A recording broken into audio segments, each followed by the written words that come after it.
Okay, hello everybody.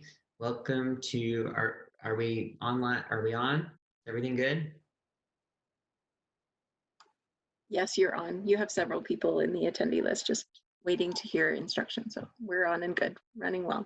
Okay, perfect. Thank you. So welcome everyone to the Salt Lake City Council formal meeting. If you're just tuning in, we are holding our meeting remotely due to declarations of emergency. We met earlier today for the council work session for some briefing items, and we're now convening for our formal meeting. The typical order of items on the formal meeting agenda has been adjusted to accommodate the electronic meeting. Even though we are asking you to join us remotely, we ask that public comments please still be respectful and that you avoid yelling or making any offensive or racial slurs, obscene or defamatory remarks. All comments are limited to 2 minutes. We recognize that 2 minutes of comment time may not be enough to get all of your thoughts outlined tonight.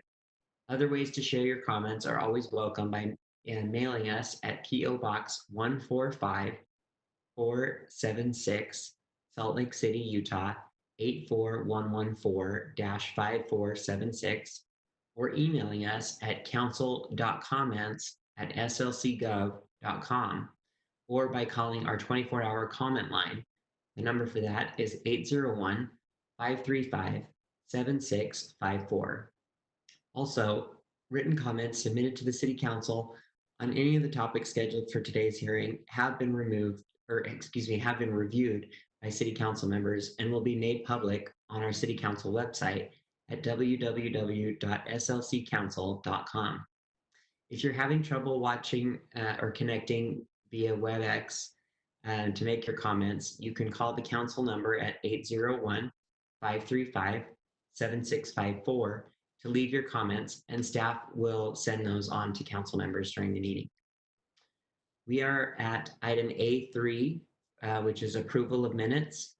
So we'll be approving the work session minutes of Tuesday, February 18th, 2020, as well as the formal meeting minutes of Tuesday, March 3rd, 2020, and Tuesday, March 17th, 2020. I'll look for a motion. So moved. Second. I have a motion from Councilmember Rogers and a second from Councilmember Johnston. Is there any discussion on this motion? Seeing none, then I'll go ahead and call for a vote, and I'm going to be roll calling our votes, which is a little bit unusual, but I think is important for having a clear record. Councilmember Rogers. Yes. Councilmember Johnston. Yes. Councilmember Valdemoros. Yes. Councilmember Mono. Yes. Councilmember Dugan. Yes. Councilmember Fowler. Was that a yes? Yes. Can you hear Okay. me? Yes. And I'm a yes as well. So those will be approved. Motion passes. We're at the public comment hearing portion of our council meeting. As I mentioned earlier, the standard order for the formal meeting agenda has been adjusted to accommodate the electronic meetings. Just to review and reassure members of the public, all written comments that were submitted to the council on any topic scheduled for today have already been shared and been viewed by council members, but they will be included as part of the public record, and they will be posted on the council's website, slccouncil.com, by the end of tomorrow so that other members of the public can view them. Since we're connecting electronically, there may be some delay in people's comments and discussion items, more so than usual. City council meetings have guidelines to make sure that people feel comfortable and safe to participate in our new way of connecting and conducting the public's business. Please be respectful and avoid yelling or, again, racial slurs, obscenity, or any defamatory remarks. For tonight's hearing, our staff is going to be conducting a poll to see which attendees are here to discuss which public hearing items. If you're joining over the internet, please stay tuned for those polls so that you can indicate whether you want to speak during or which public hearing item you want to speak to. We will be working with members of the public who are calling in to include their comments as well. I'm going to read the list of hearing items, and our staff will do a poll for the first hearing hearing item. This is a new polling option, so if it doesn't work, then we'll instead open the comments for all individuals who signed in via WebEx just to comment on any public comment item and not at the designated time. Each commenter will be provided 2 minutes. Please state your name, indicate the topic that you're speaking to, and then your time will begin. At the 2-minute mark, your microphone will be muted. If you have more items to share, more information to share beyond your 2 minutes, please send those additional comments to the email address or the phone number that I just gave above. So the first item we have is item B1. It's a hearing regarding an ordinance that would rezone the parcels located at 402 and 406 East, 900 South. That was our first item that was scheduled on the agenda, but that has been postponed. So if you're here to comment on that item, you don't need to comment today. We're postponing that item, so please keep apprised of our agendas coming up in the future, and we'll take public comment on that at a later date. So moving on to our second item, which is B2.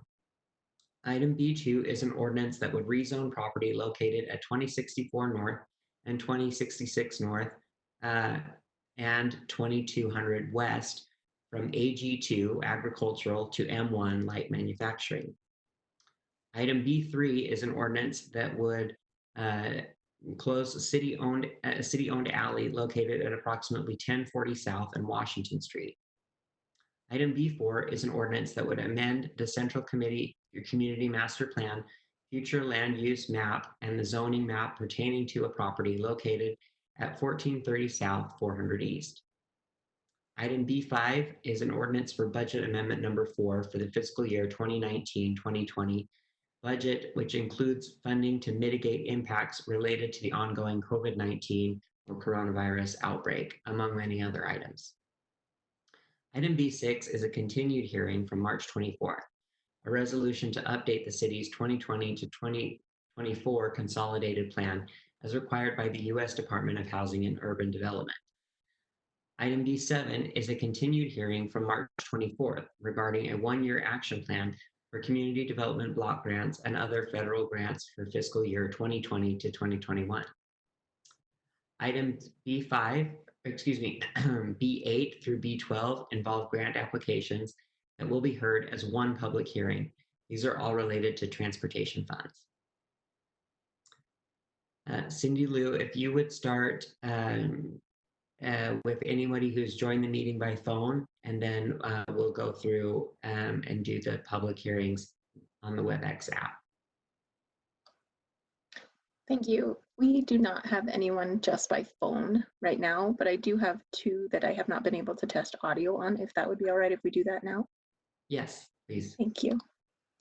Angel Flores, I see your name, and I'm going to go ahead and unmute. If you could just state your name, we'll test your microphone.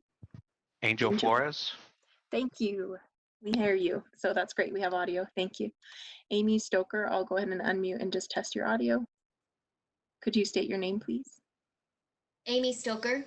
Thank you. All right, Council Chair, those were the ones that I had not tested or seen mics on. So thank you. Great. Okay. So we will move to item B2. And Cindy Lou, it looks like I need to share my screen in order to have the polling work. Can we try that and see if that will let the attendees see the poll? Absolutely. I've transferred the presentation privileges to you. Thank you. Thank you. Let's see. So item B2 is an ordinance that would rezone property at 2064 North and 2066 North and 2200 West from AG2 agricultural to M1 light manufacturing. So if you're here to comment on that, if you would please participate in the, or indicate so on the poll.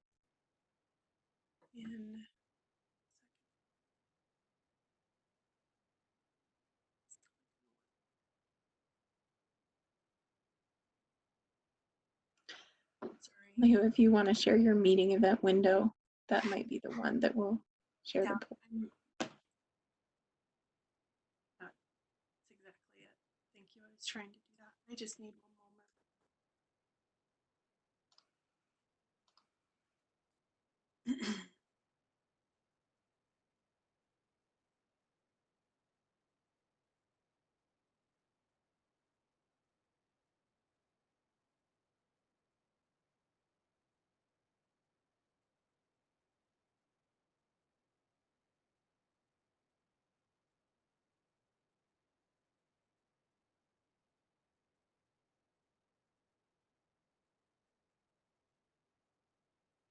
Okay, is that visible? And then if I open the poll, are attendees able to see? Shannon has her hand raised, so I'm going to go ahead and unmute Shannon. Shannon, can you confirm if you can see the poll on your screen? I can see it, but it's really teeny, and I'm wearing glasses Okay. that are supposed to help me see the small, and it's really So that might be the screen share. okay. And I don't seem to have a way to expand it or to make it the only thing that people are seeing. Mm. I think that if I could just have Shannon, I'm going to direct this to you and we'll see if we can make this work. Oh. Shannon, up in your meeting event window, there's a view button. Yes, ma'am. If you select view and go down to panels, does it give you the option? Actually, I'm sorry, it should be on your right when you have, There are 3 options uh-huh, that change the way the windows show up. Do you want to okay. see the poll question? Okay, and the poll did get bigger. And I'm not sure which one I chose. Okay, the one I chose, hold on. It looks like I chose the big window with the little bubble at the bottom right. Okay. Thank you. You're So welcome. can you participate in the poll now? On the Sure. right side of your screen. So Yeah. to the attendees that are here, go ahead, Shannon, I'll go ahead and mute. For those of you who are here to participate in public comment, if you will go down to your floating menu button on the bottom of your event screen, there is a button that looks like a person. It should say participants. If you click on that, on your right, you'll see a list of menus that will show up, and one of them says polling. If you open that, we should be able to see the poll.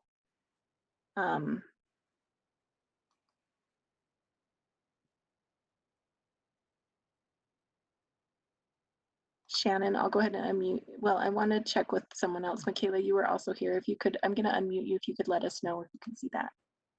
So I am on my phone and there is a button that says poll, but it says the presenter has not opened a poll. So I don't know if it's different Okay. on phones or what. Thank you for that feedback. Yep.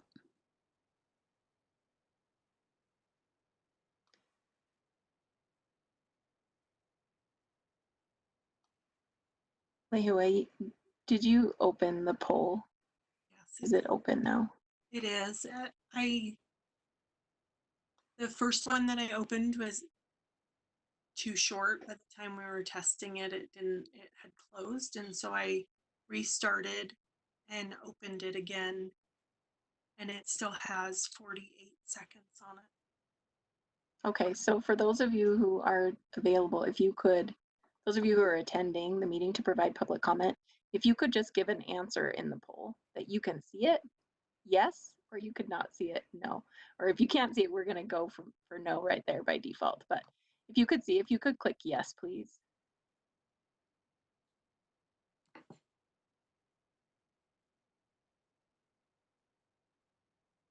Does not seem like there are any answers coming in.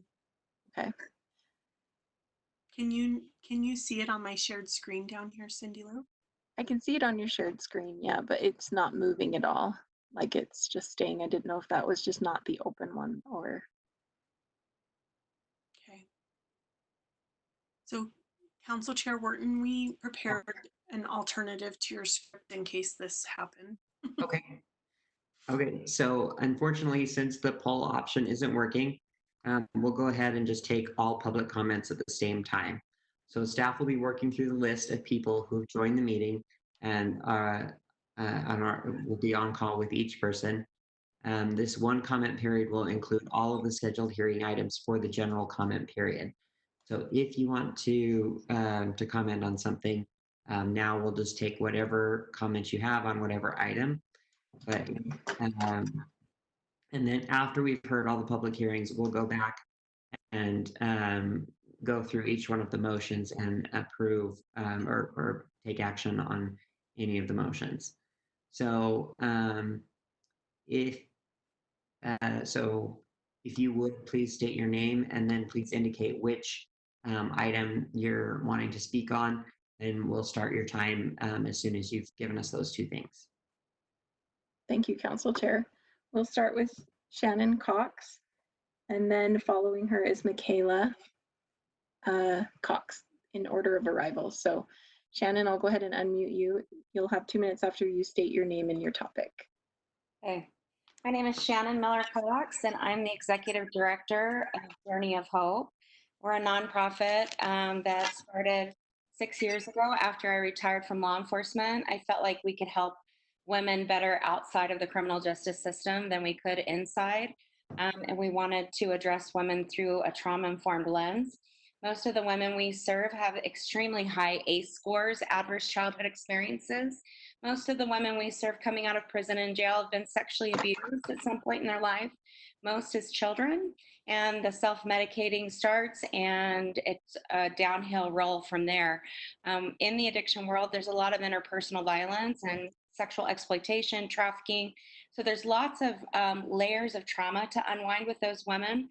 We've worked with over 2,000 women and their families in the last 6 years, and we have 17% recidivism out of our prison program. We train volunteer mentors to walk women out of prison one at a time, about 12 to 18 months. And most of those women don't return to prison if they have safe housing, livable wage opportunities, and really good trauma-informed mental health treatment. They do really well in the community. We have stopped over 200 women from ending up in the downtown Salt Lake City shelter system. And we need as much funding as we can get to continue to keep women out of that sexual assault to prison pipeline. We're now working with girls that are aging out of juvenile justice services that have been sexually exploited. And right now they are slated to go to your VOA youth homeless shelter, which is a very dangerous place for trafficked girls. There are gang members there, maybe homeless, maybe not, that are trafficking the girls that show up there that are vulnerable. And so the more funding we have, the more we can ensure that those girls don't end up in those spaces. Okay, Thank you, Shannon. thank you, Ms. Cox. All right, next we have Michaela Cox. Michaela, if you'll state your name and your topic, please. Your 2 minutes will begin after that. And sorry, if I could just announce, following Michaela is Eric Miller. Okay, so it's Michaela Cox. I also am with Journey of Hope Utah here for the CDBG. And I would tell you what Journey of Hope does, but Shannon covered it, so I'll just jump right into it. I am a survivor of incarceration as well as child and adult sexual abuse and physical abuse.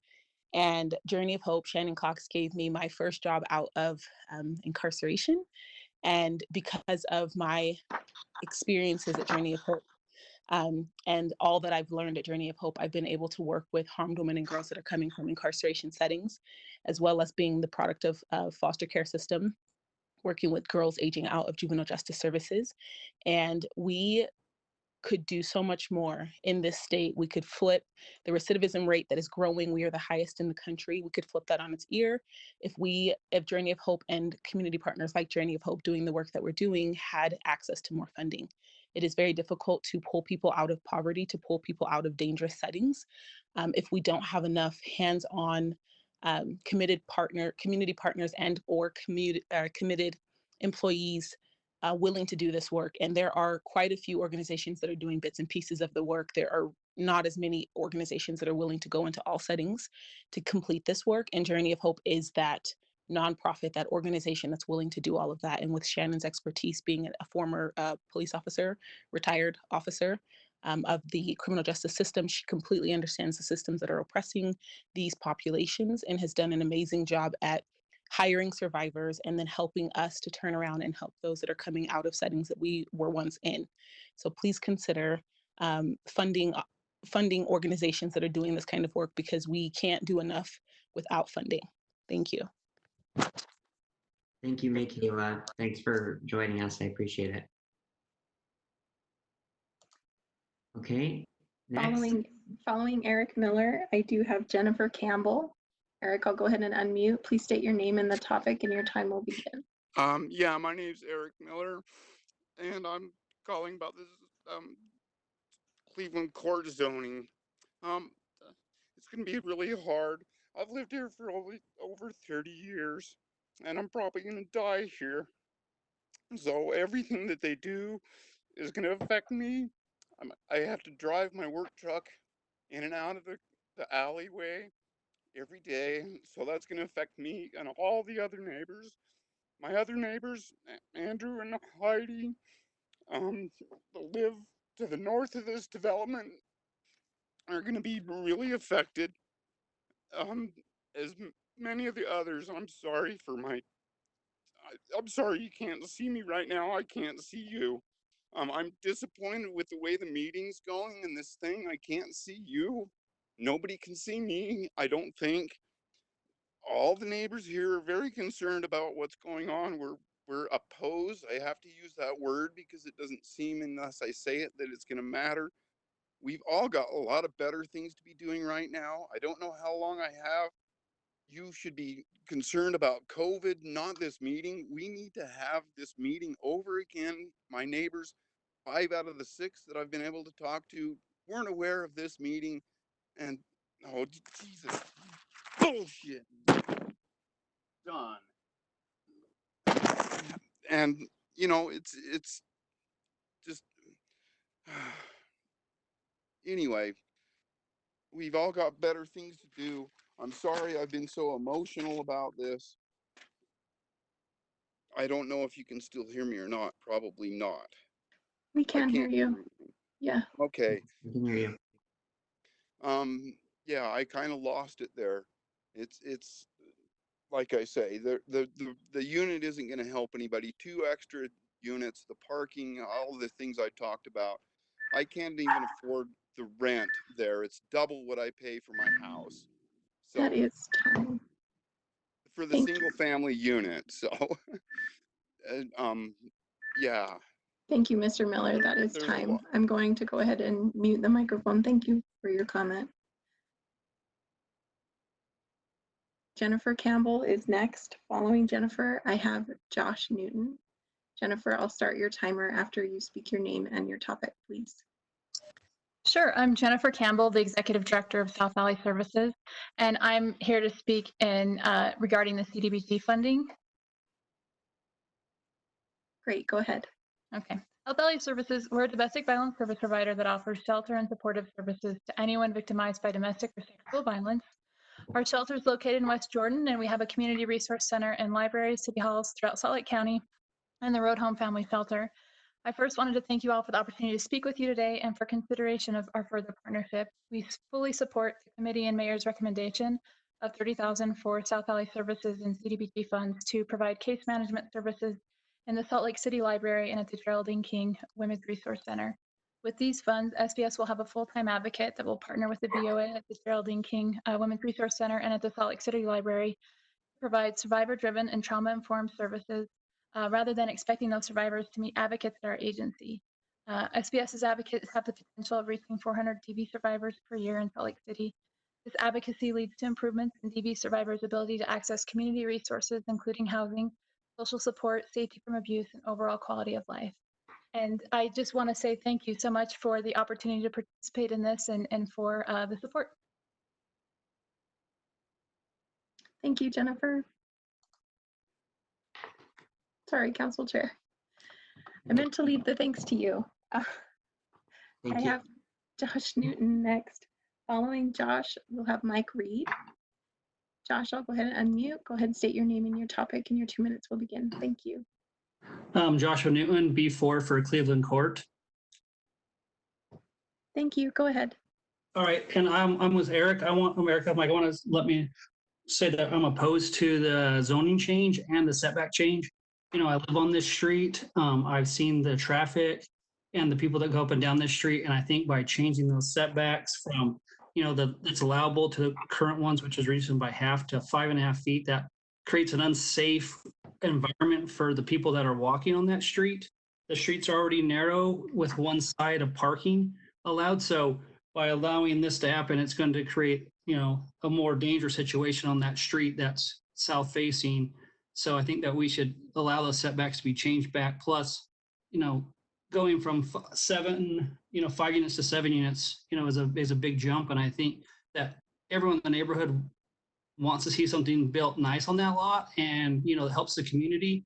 And I feel that this design, that all the driveways facing out to the streets and not, you know, incorporating the neighborhood feel of everyone that has a porch, you know, and you can walk by and engage each other, is kind of missed on that, because now the whole community is that little development is facing inside each other. So it's kind of making a micro community and not allowing those new residents to engage with the other residents to, you know, get this nice corner lot to really affect everyone on the street. Now it's just kind of making an isolated element, you know, that's not participating with the rest of the neighborhood. So I feel that we should, first of all, you know, not allow the zoning change, which it's not next to a, you know, the public transportation. So I think we need to look at the zoning change and not allow it, and then the setbacks, and then also maybe the current design of, you know, maybe having these things engage the community instead of trying to face each other and not, you know, work with us. So that's my 2 cents. Hey, thank you, Josh. We appreciate it. Thank you, guys. All right, I have Mike Reed next, and following Mike, I have Ryan McMullen. So Mike, I'll unmute your microphone. Please state your name and the topic, and your timer will begin. Okay, can you hear me? Yes, we can. Thank you. Yeah, my name is Michael Reed, and I'm here to oppose the zoning change for the Elliott Plan Development and Preliminary Plat. The addresses on it are not correct, because they overextend other people's property lines, and so a lot of people didn't understand what it was about. I feel like putting some high density of units in without and asking to have adjustments on setbacks for front doors makes it not a very good plan. We were trying to work something out in buying that property to have like a playground or a soccer field.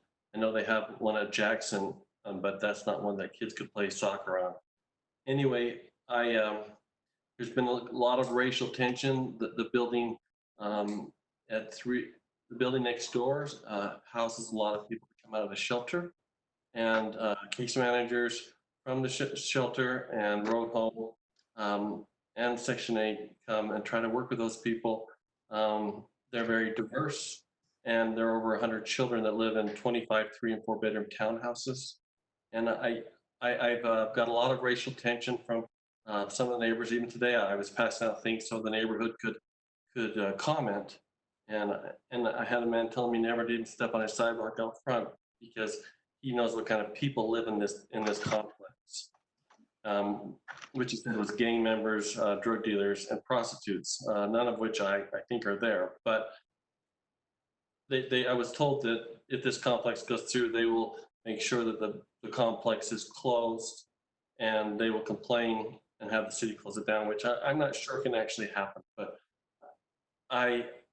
there's a basketball court, and it's be right in front of a lot of people's doors on this project. And there'll be a lot of problems. I just think it needs to be reduced and reassessed on being a smaller development. And I have sent in some stuff. That is the time. Thank you. Thank you, Mr. Reed. I have Ryan McMullen next. Mr. Chair. Yes. Sorry to interrupt. Can we clarify what item Mike Reed was talking about? I think I missed that. Mr. Reed, could you clarify the topic? Yes, it's the Elliott Plan Development, which is PLNSUB 2019-00963 and 00169. Thank you. Thanks. All right, Ryan, I have you. And then following that, I have Angel F. No, Angel has left. So it would be Johanna. Darren, that last comment was about, Mr. Chair, that last comment was about the 7th West and between 2nd and 3rd North. Yes. Okay, thank you. So Ryan, I'll go ahead and unmute. If you could state your name and the topic, your timer will begin following that. And following you is Johanna. Thank you. All right, my name is Ryan McMullen, resident of Blair Street for the last 10 years. I'm a licensed architect here in town, work at AJC Architects. I'm a principal there. So typically I'm on the other side here. Tonight I'm here to talk about Cleveland Court, item number B4. I think it's interesting if you open the staff report that this developer is asking for a master plan amendment, zoning map amendment, and a plan development amendment. Typically it would be a hurdle for us to overcome any of these, let alone all three. So I think it's, I'm speaking as a resident here. I think there are some issues with the density increase. We've got it's already zoned as a multi-family project with low density residential in a very single family residential neighborhood. I think that there are more than enough opportunities to work within the current RMF zone without needing the full change into a form-based development process.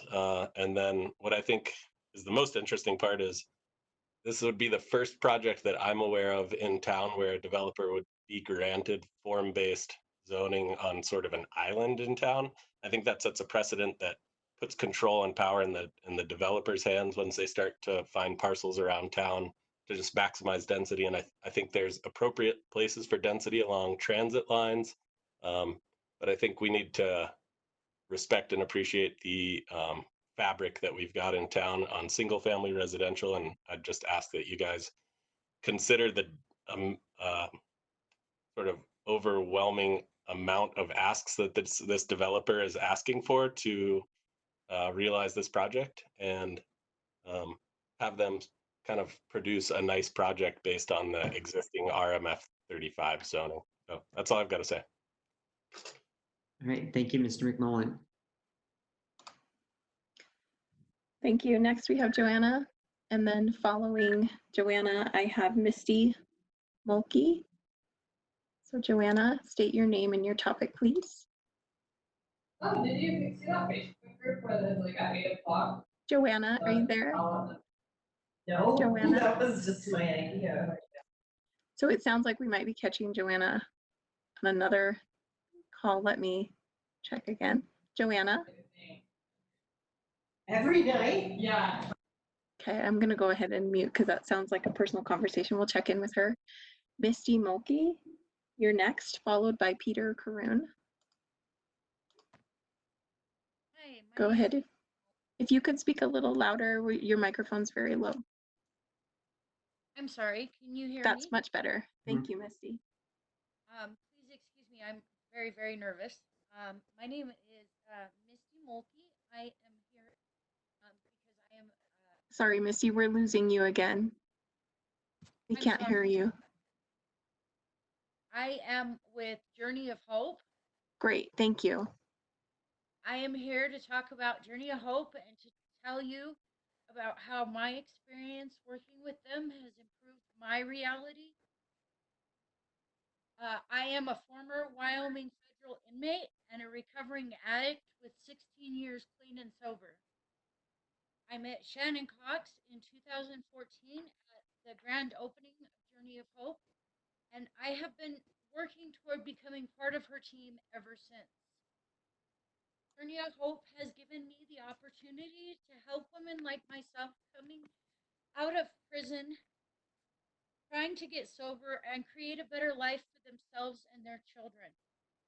I have also had the chance to work with domestic violence survivors, rape survivors, and women coming out of homelessness. In short, I have had the chance to take all of my adverse childhood experiences and turn them into powerful testimonies of triumph and hope for these women who are scared and feel alone. I am able to gain their trust because they know that I understand, and I have been able to walk them through some of the scariest moments of their lives. Journey of Hope has empowered me to move forward and given me the strength to help others find their voice and their hope. I hope you will consider them for their funding and help us to continue to reach out and help these women. Because without without the funding, we can't help as many women. I want to thank you for hearing me, and thank you for all you do. Thank you. Appreciate your comments.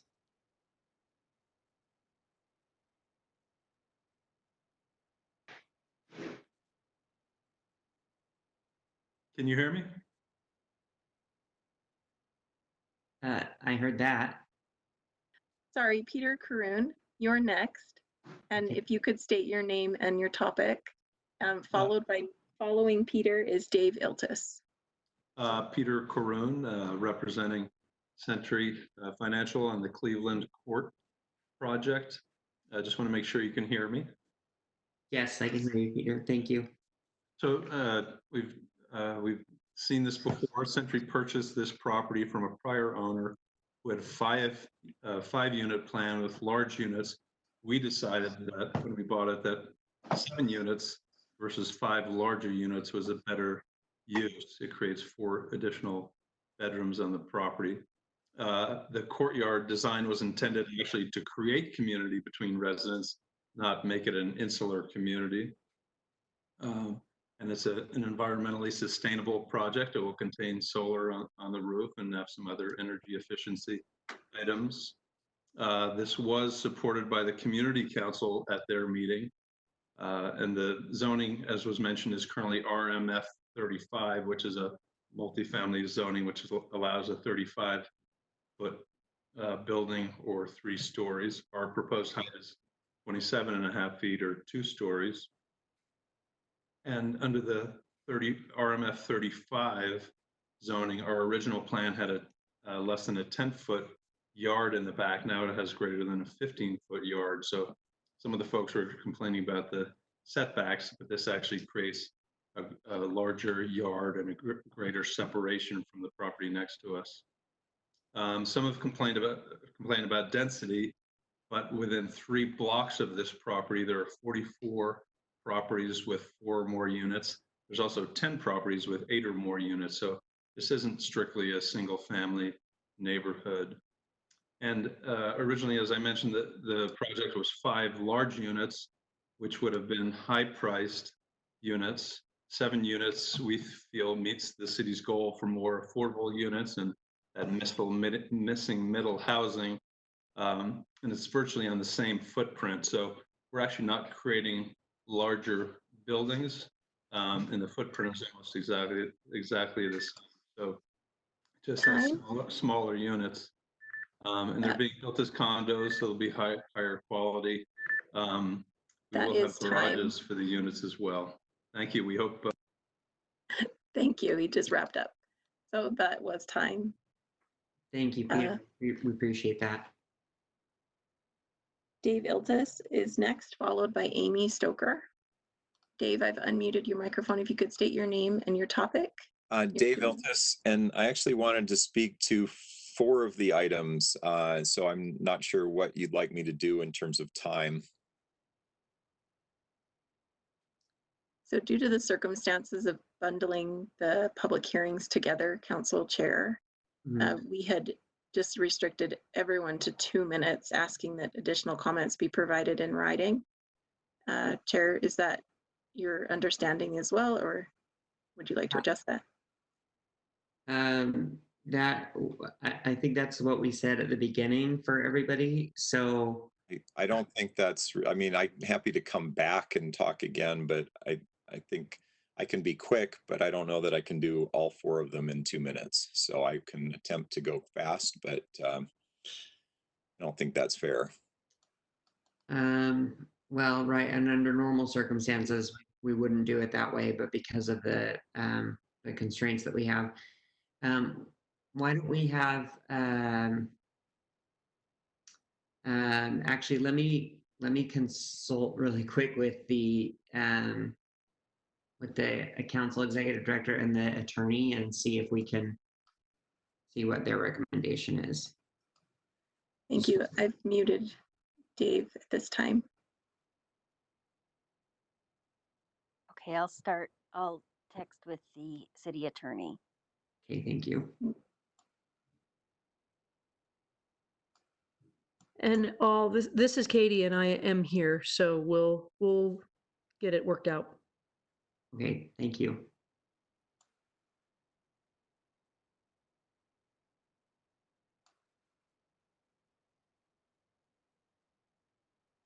Just as a point of information, I have Dave Iltis, Amy Stoker, and Antonio F.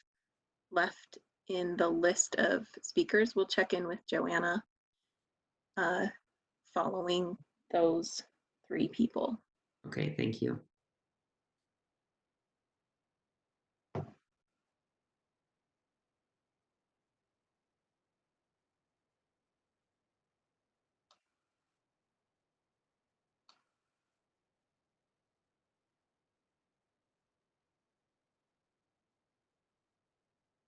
Okay, yeah, after so I think that Mr. Iltis raises a good point that so I think after consulting with the attorney, I think it's okay. We'll go ahead and give you 2 minutes for each topic. And then if anybody else who is in the meeting or who has already spoken wants to and have an additional 2 minutes on a different topic, you can't come back and speak for another 2 minutes on a topic you already spoke to.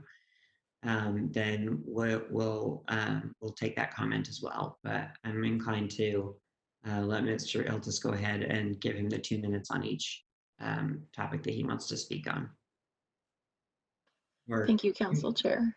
2 minutes per agenda item, and then whatever, you can have 2 minutes for public comment, just to clarify. Thank you. I'll go ahead and unmute you, Mr. Iltis, and go ahead and announce your name and the topic. And if you could just separate the topics. Sure, thank you. That would be great. I wanted to speak, I'll just 2, 3, and then 9 and 10 are, I guess, a combo because they're together. So 2 on the zoning change on 2200 West from agricultural to light industrial. I think this is a terrible idea. 2200 West is right near the Jordan River. It's home to a lot of wetlands there that over the years, I've brought this up to the council previously. Wetlands there have been filled in, probably illegally, probably against the Wetlands Act, and this is just further development in an area that really ought to be floodplain and riparian area for the Jordan River Parkway or Jordan River. And it's just more incremental damage to the environment out there. I also have seen, many of the people out there have fought against the highwayization of the, Legacy Parkway. And this is just one more step towards more traffic in that neighborhood. It's also an important bicycle route, and this, I don't believe, has been taken care of. The bike route has sort of deteriorated over time, and I think it's just generally a really bad idea to rezone this, and this should just be kept agricultural and open space. So that's it on that one. Thank you. I'll restart the time for the second topic. Thank you. Thanks. Regarding the Washington Street alley vacation, I know that Mayor Mendenhall, when she was on the council, spoke against the idea of continually vacating alleys. I think this is incredibly bad for the council to continue allowing the vacation of alleys without a plan in place to deal with citywide alleys, as they have the potential to be important pedestrian and or bicycle routes that are limited in traffic. They're safer. And the city has no plan addressing this, yet the council continually seems to approve these alleys over time. And, for example, there are some that are perpendicular to the McClellan Street, the McClellan pathway, that would make wonderful connecting pathways to the McClellan Trail.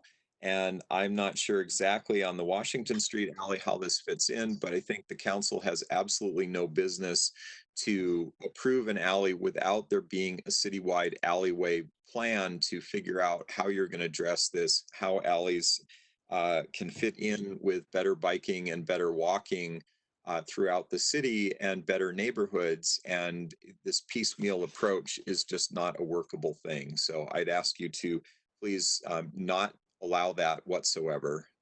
So anyway, thank you. That's it on that particular topic. Thank you. Your time will begin on the last topic now. Thank you. Items 9 and 10, you said? Yes, thanks.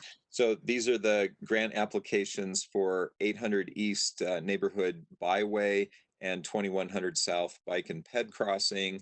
The 2100 South, basically, it sounds like a great idea. On 800 East, Salt Lake, again, has really a very backwards way of doing these neighborhood byways. If you go to one of them, for example, on 600 East, the signs are about 8 inches square. You can barely tell that this is a neighborhood byway.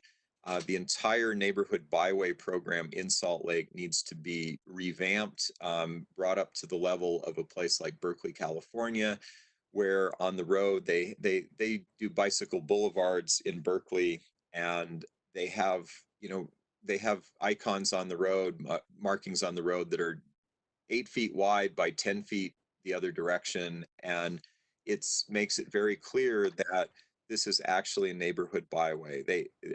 And bike boulevard. They have traffic diverters. They have a lot of amenities for these, whereas Salt Lake is very timid. This actually happened in reaction to one of the mayoral elections 2 elections ago, where transportation was unwilling to take a chance to really make these signature streets. And we have this sort of half measure that really doesn't work. And although I think you should approve the grant, I think you also need to give direction to the transportation division that the transportation division needs to come up with a better and solid plan for how to address neighborhood byways, because it's completely and utterly inadequate at this point. So thank you. Thank you, Mr. Altus. Okay, next. Next, we have Amy Stoker, followed by Antonio F. Amy, I'll unmute your microphone if you could state your name and the topic of your comment. Thank you. This is Amy Stoker, and about the the Cleveland Court, sorry. And I'm here with my husband, Ken Rosema, as well. Great. If you both want 2 minutes, if you'll start, Amy. I just want to oppose the addition of making it 7 units versus 5 units. We've been here for over 10 years, and we love this neighborhood, and I feel like 7 units will, it's just too many people, especially on that tiny little street, Cleveland. It's tiny. It shouldn't have that many units on there. Ken? Hi, I'm Ken Rosema. I am Amy's husband, and I've been watching you guys' faces now, and I could not imagine showing up hungover, because you guys, your listening's incredible. You have to listen. Darren, I hope you're feeling better. I live next to Eric, and just south of us is a fourplex, and just to the south of that is Andrew and Amanda, and then there's a this lot that they want to develop. We know what's going to happen. We know what's coming. But this neighborhood showed up at the planning committee. Darren was on that planning committee, and it was 20-1 against. And I asked one of the councilmen, what happens if it would have been 500-1 against? And he said, you know, if the developer dots his I's and crosses his T's, there's nothing you can really do. That's heartbreaking.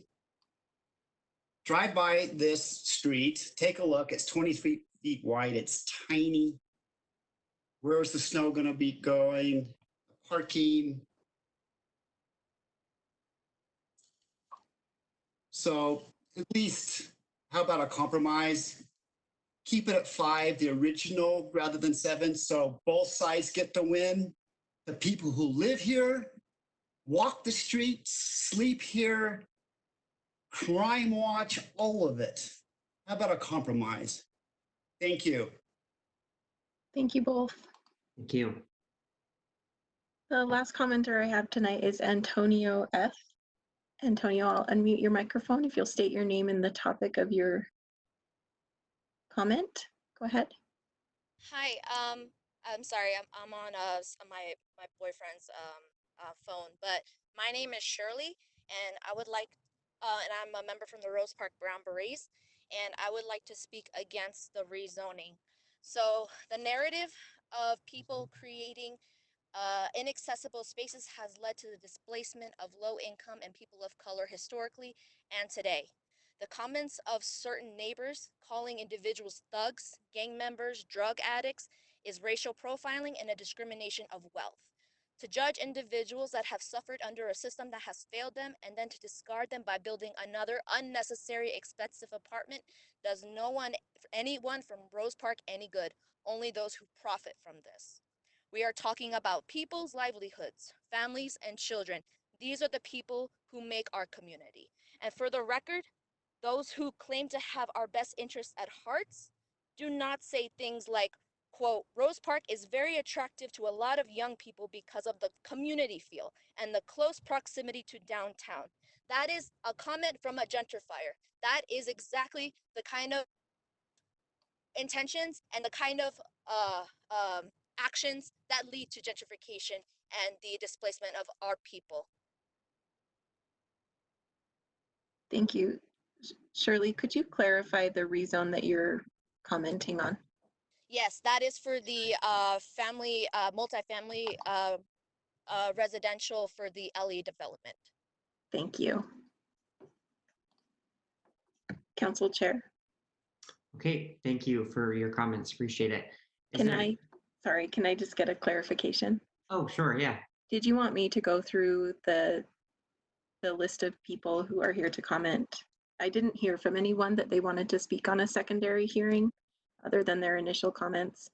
Yeah, that's what I was just going to say is there anybody else here that would like to comment on any of the agenda items or on our open public comment that hasn't had an opportunity to speak? So if I can just go one by one, and Yeah. if they could just answer yes, if they'd like to speak on something else or a general comment other than the public hearing they did. Amy Stoker.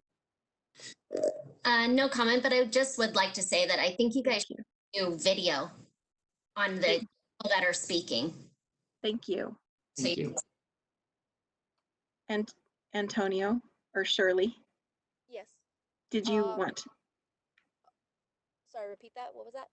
Did you want to speak on any other items or during the on an item that you didn't already speak to, or would you like to speak during the open public comment period? No, that was it. Thank you so much. Thank you.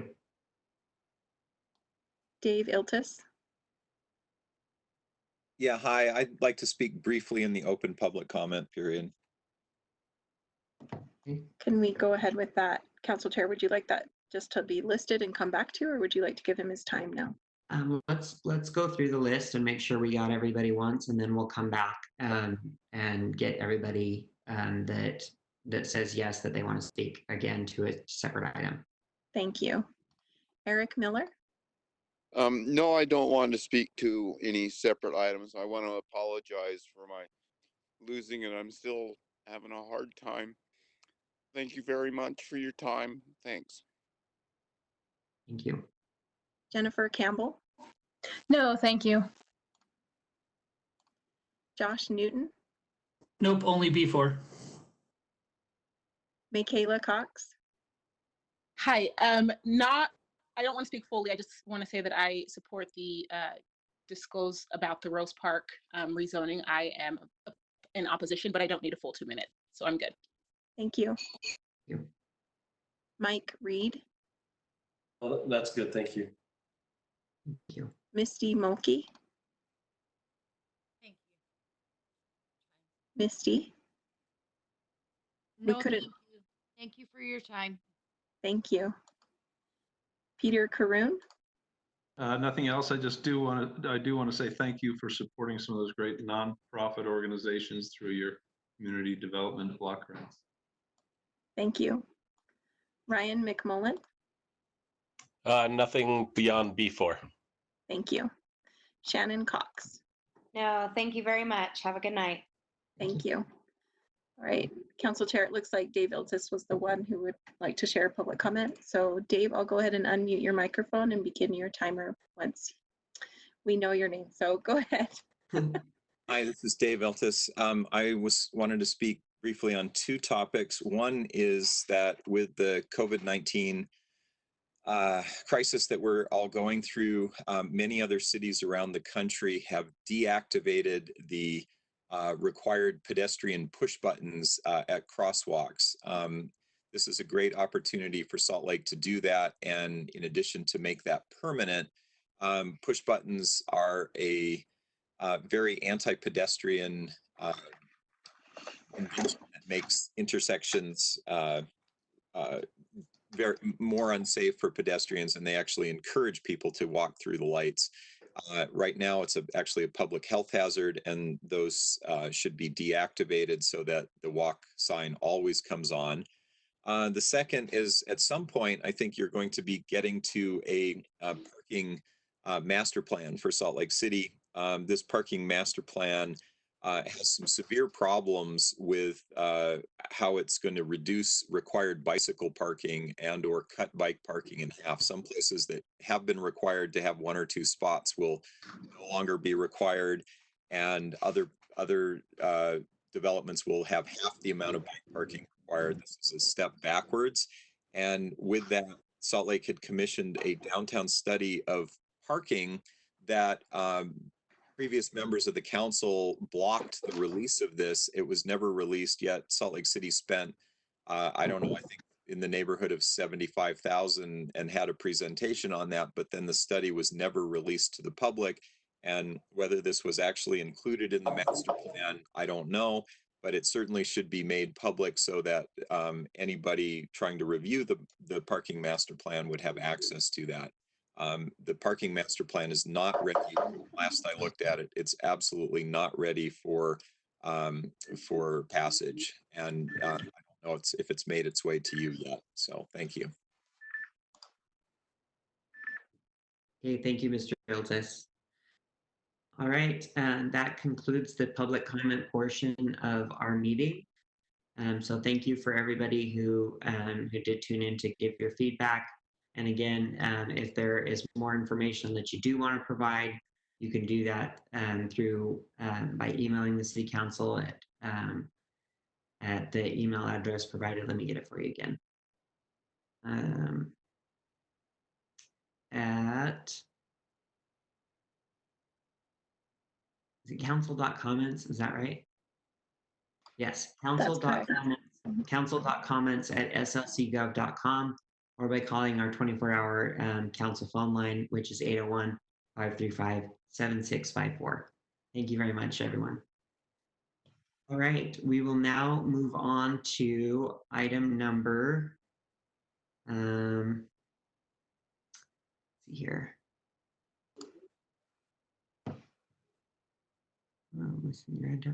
Grant application. So, and we did our comments to the council. Okay, so now we are at the section of our agenda of comments to the mayor from the city council. Councilmember Wharton, can I just Yes. you about going through the motion sheets for each of those public hearings to either close or take action. Oh, do I need to go back and go through them now? I thought we were going to go through them later on the agenda. Sorry, it was in order now because they're done before you move on to the next item, which would be questions to the mayor. But we can Okay. do it in whatever order you'd prefer. Oh, that's okay. So I'll go ahead and, so do we need to go through each one by one, or? I think that would be staff's recommendation because some of them you want to close and some, like budget amendment number 4, you have choices on what you'd like to act on tonight.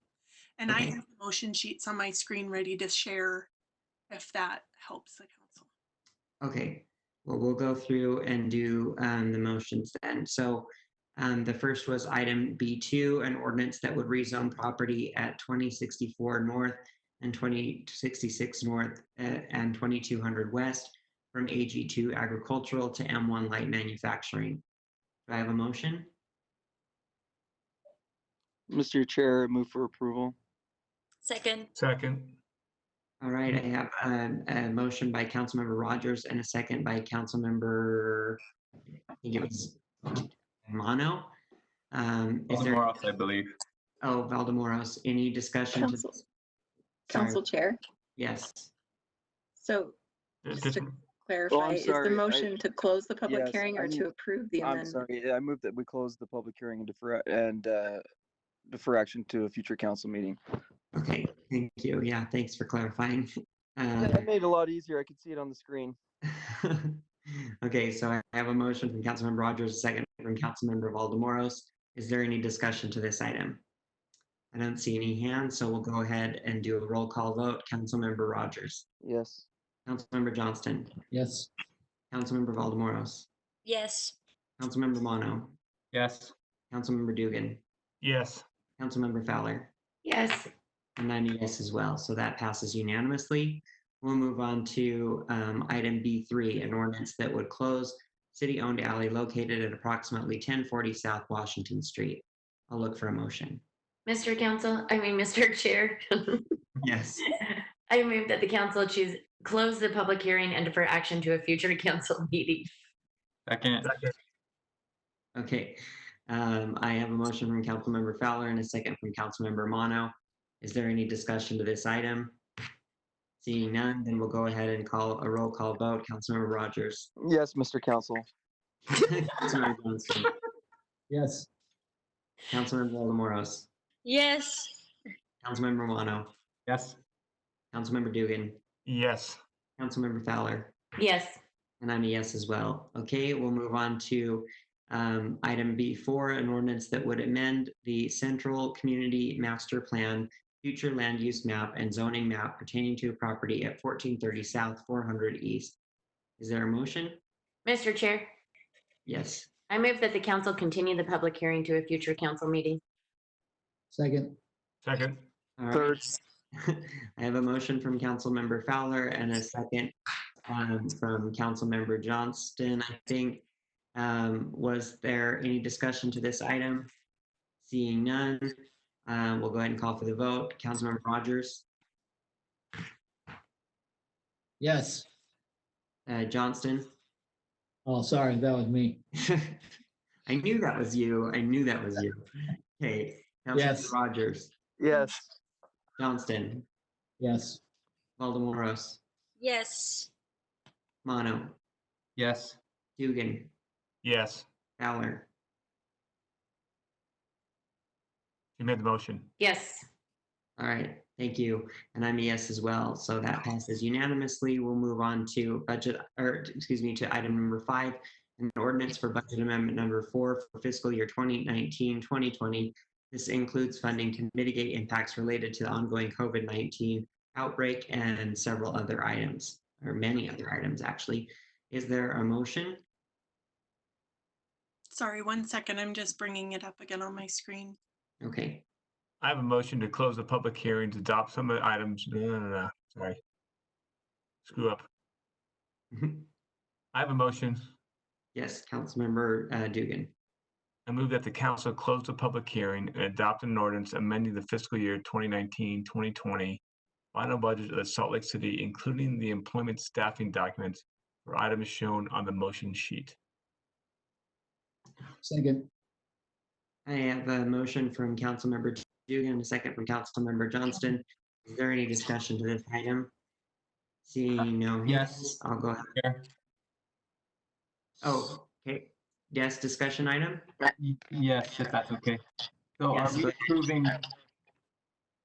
Are we approving all the items that were suggested by the administration to approve in the email that we received this afternoon and deferring the ones to the general budget?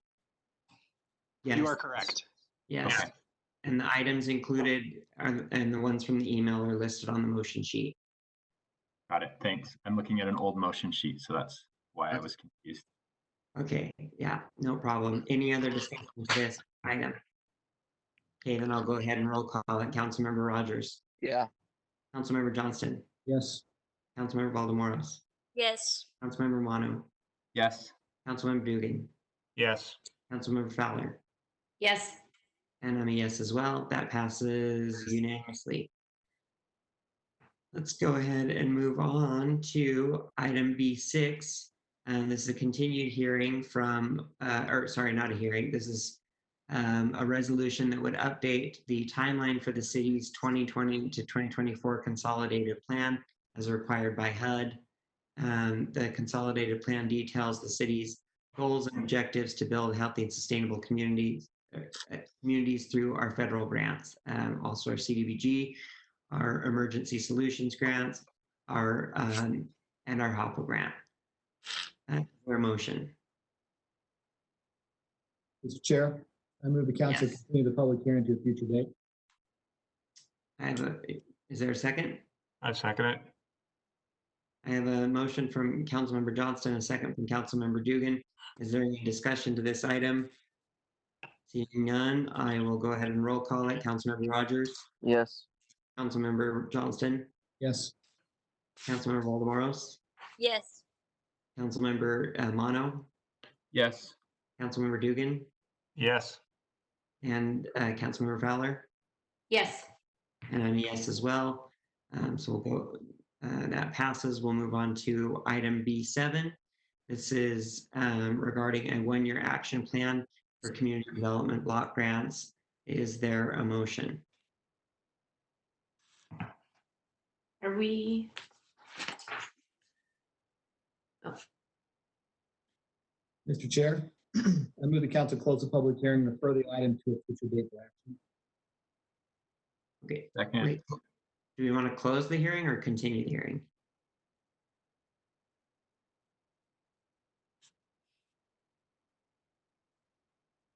I have to continue the hearing. Yeah, twice, March 24th and today, I think two different hearings, right? April 7th. Yeah, tonight. So we had 24th and tonight. So two hearings. Oh, okay. All right. Yeah. Sorry about that. So we have a motion from Councilmember Johnston, and was there a second? I seconded. Okay, and a second from Councilmember Mono. Is there any discussion to this? Seeing none, I'll go ahead and roll call it. Councilmember Rogers. Yes. Johnston. Yes. Valdemoros. Yes. Mono. Yes. Dugan. Yes. Fowler. Yes. And I'm a yes as well. Now, items B8 through B12, those were the grant applications. And I'll just go ahead and read them really quick. Grant application request that would fund $228,000 from the Transit Transportation Investment Fund, or TIF, for the 700 North Frequent Transit Network Improvement near-term project. And next was a grant application request that would fund $210,000 from the Transportation Investment Fund, or TIF, active transportation projects and transit transportation investment fund, first and last mile projects found for 800 East neighborhood byway, K Street through southern Salt Lake City municipal boundary. Next was a grant application request that would fund $78,000 from the Transit Transportation Investment Fund, or TIF, for first and last mile projects funds for the 2100 South State Street pedestrian and bicycle crossing improvements. Then we had a grant application for a request that would fund $10,000 from the Utah Division of State History, and a grant application request from the Salt Lake City Fire Department for grant monies that would be used to fund medical supplies for the fire department. Do I have a motion? Mr. Chair, I move the council close the public hearing or for items B8 through B12 to a future consent agenda for action. Second. And I have a motion from Councilmember Rogers and a second from Councilmember Valdemoros. Is there any discussion to this item? Seeing none, we'll go ahead and roll call it. Councilmember Rogers. Yes. Johnston. Yes. Valdemoros. Yes. Mano. Yes. Dugan. Yes. Fowler. Yes. And I'm a yes as well. Go ahead and passes. So thank you. Now we can move on to our questions from the mayor, or the mayor from the city council. Council members, do you have any questions for Mayor Mendenhall?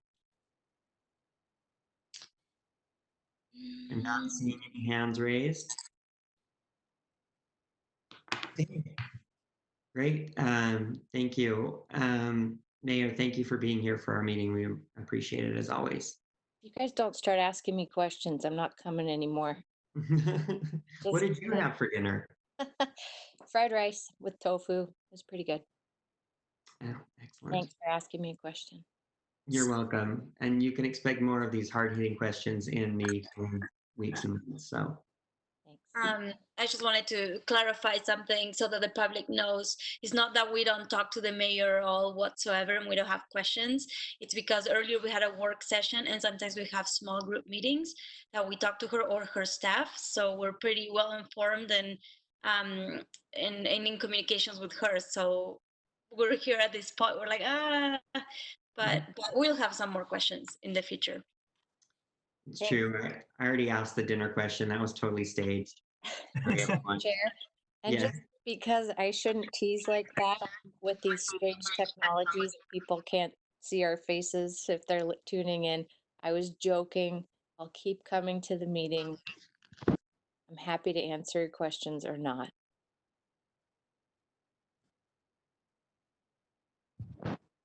Now you're muted. Whoa, sorry, I muted many. There were lots of thumbs ups and okays to count to Mayor Mendenhall's comments. Okay, The great. background noise based on individuals speaking can cause feedback.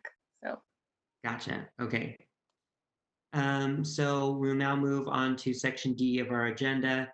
Potential action items. Our first item, D1, is regarding an ordinance that would amend the zoning map pertaining to 3 parcels of property located at 347, 353, and 359 North, 700 West to rezone the parcels from SR1 Special Development Pattern Residential to RMF 35 Moderate Density Multifamily Residential. I'll look for a motion. Mr. Chair, I move that the council adopt an ordinance for zoning the properties at 347, 353, and 359 North, 700 West to RMF 35. Thank you. Is there a second? I'll second it. Thank you. I have a motion from Councilmember Johnston and a second from Councilmember Dugan. Is there any discussion to this? Mr. Chair, I've got something to say. Yes, Councilmember Rogers. I'm going to be voting no on this just because I think, considering the circumstances, I feel the same way with Cleveland Court as well, that I don't want to approve anything in the current scenario that we're at with COVID-19. I just think that we're in a point where it's harder for maybe specifically West Side residents to get the digital divide that we've got in the community and to get online and be able to, come on these meetings and see what's going on. So I think for me, I'm going to have to be no on this unless we can postpone the vote on this and move it to a later meeting when we can all be together and not be on this video conferencing. I'm sort of with James on this one. Yeah, I can agree to that. Sorry, I need you guys to go one at a time. So Councilmember Fowler. Thank you. Sorry about that. I would propose a substitute motion of moving to continue this, taking action on this to a future council date. Okay. Okay. I'll accept the substitute motion, Mr. Chair. All right. So we have a substitute motion to take action on this item at a future date. Is there a second? I'll second that. Is that Dugan? Yes. Okay, thank you. So I have a motion by Councilmember Johnson and a second by Councilmember Dugan. I'll go ahead and roll call it. Councilmember Rogers, Yes, sorry. Councilmember Johnston, Yes. Waldemoros, Yes. Mono, Yes. Dugan, Yes. Fowler, Yes. and I'm yes as well. Let's go ahead and move to item D2. This is a zoning map amendment to 840 East 6th Avenue. This is an ordinance that would amend the zoning map for the property located at 480 East 6th Avenue from Special Development Pattern Residential District, or SR1A, to Small Neighborhood Business District. I'll look for a motion. Chair, I move that the council defer action to a future council meeting. Is that Fowler or Voldemort? Fowler. Okay. I have a motion to move this item to defer action to a later date. Is there a second, or is there any comment, any discussion?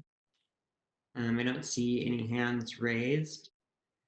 So I will go ahead and roll call it. Councilmember Rogers. Johnson. Yes. Waldemoros. Yes. Mono. Yes.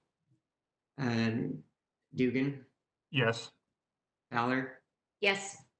And I will vote yes as well. We'll move on to item number new business. So we have right now a resolution for that would extend the mayor's March 10th proclamation declaring a local emergency relating to COVID-19. I'll look for a motion. Mr. Chair, I move that we adopt the resolution. Second. Okay, I have a motion from Councilmember Fowler, a second by Councilmember Johnston. And is there any discussion to this item? Seeing none, call for a vote. Councilmember Rogers. Yes. Johnston. Yes. Waldemoros.